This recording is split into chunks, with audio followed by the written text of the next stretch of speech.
Hello and welcome to live number 22, where it's a live but actually without audience.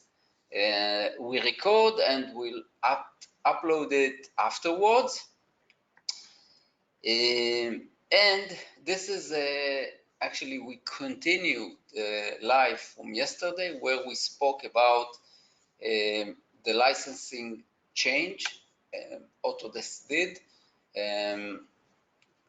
They only support named licenses, and now we want to do a case study based on real customer data. Of course, everything is hidden here, no names, no server names, nothing, just the actual situation. We will use a real system, not live, but it's the real database loaded into a system where we can query the data and discuss it. So I think we will just dive into the data. The data is displayed using an OpenLM system that monitored the licenses for the period. So we filtered the system only by Autodesk licenses, and that's what we have here for that specific customers. As you can see, we have two types of licenses. Permanent, they are all network licenses, so concurrent licenses, but there are two types. One is permanent licenses. So this is perpetual licenses. I believe you can't get them by now. You can't buy these licenses for Autodesk. And we have subscription licenses, which are network licenses. And by May 7th, customers won't be able to get them also.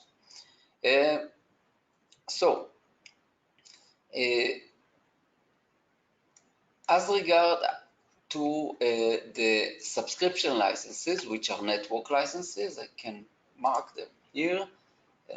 So can highlight it. Sorry, there is a window I need to remove from here. Pop up. Okay. Now I would like to highlight it. As you can see, all these three are licenses. I can't do anything about them. So once it expires, I need to buy again.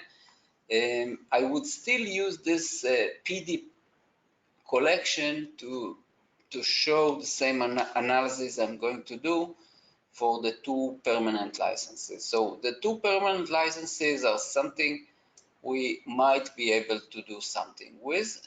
It's small quantity, but as you will see, it's still significant. So let's clear the drawing and move to license usage. So the first thing I would like to show and demonstrate is that these are licenses that are utilized in a significant way. So it's not licenses that are idle, nobody is using them. So as you can see, I loaded the three licenses. So this is the PD package. That's the one that we can't do anything about it. It's going to expire, but these two are the the product design suites. One is premium, one is ultimate, very closer in functionality. And as you can see, we took a period where we have data in. So it's about 2 months in total.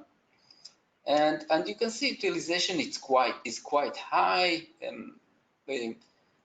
It's getting to the top number, mostly for the design suite, and also PD is quite high.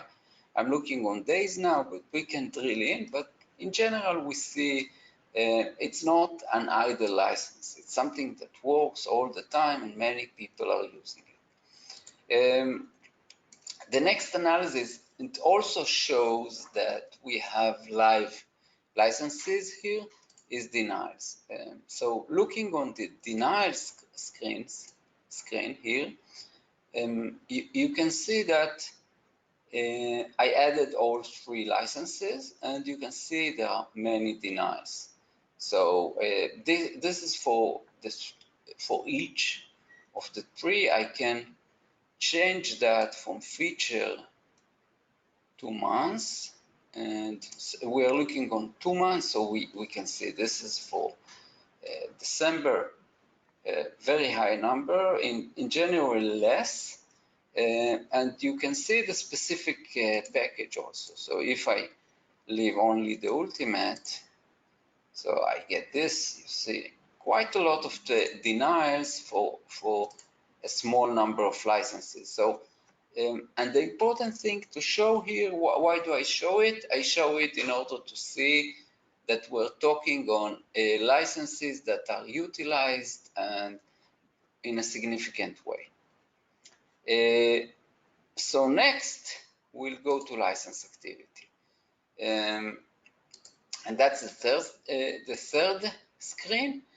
And the information I would like to get from this report is I would like to get to look on the number of active users using these licenses. So I don't need to write because I have all the data here, and I will switch to it and we'll see everything. We see all the data together and analyzed. But let's look on the users. So here we can see the ultimate users.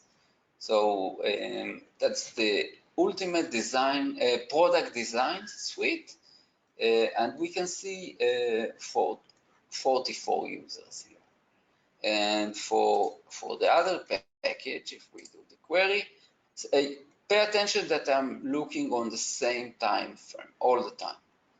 So if I had a year worth of data, it might be more accurate, but that's what I have, that's what I'm using.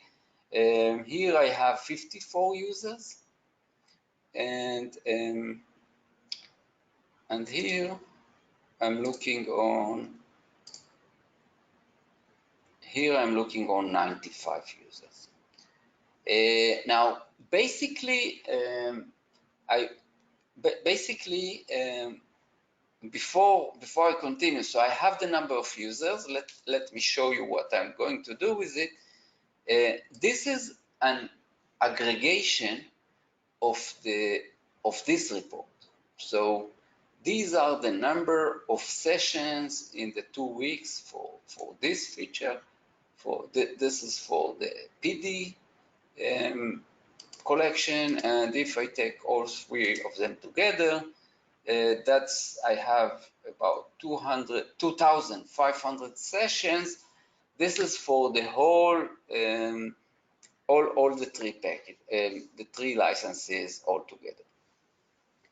So I think we got the data we need by now from the system, and we can switch to the spreadsheet. Okay, so in this spreadsheet, we put all the data, and let's try to analyze it together. So we have PD collection. This is the one that we said we can't do anything about it. It's going to expire. This is just an example. But these 2, maybe we can do something about it. We need to check. So we have PD collection is going to expire, but here we have 2 permanent perpetual licenses. This is network perpetual. These are the number of licenses, and these are the actual users. So here, 27 licenses, 95 users. The rate is almost 3.5. Here the rate is much higher, 9 users per license, and here we have a little more than 6.